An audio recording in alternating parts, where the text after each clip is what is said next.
Okay, so today we're going to be talking about one of the new features of QR codes.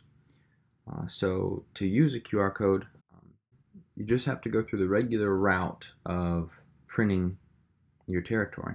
So you go to all your territories, and we'll select one here,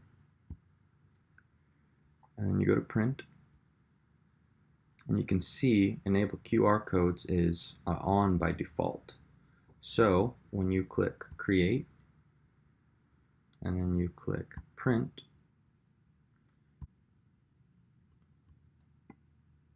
you'll see QR code is now in the bottom left of the back of the territory.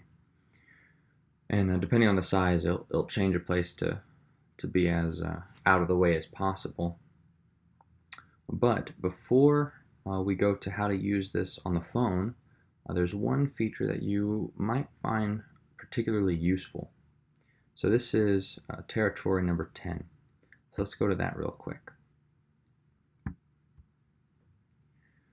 All right, so there's a new field called QR passcode. Now, what this allows you to do is it adds a layer of security. So if someone shared the link, or too many people had the same territory and they got confused on which one they were using, so you can add some security to it, so it's behind a level of security there. Then also, if need be, you can change the passcode while it's out and kind of restrict access to using it. So for example, we could put 1, 2, 3 there and save. Okay, so now I'm going to switch over to my phone and I'll show you how to use the QR code with that passcode enabled.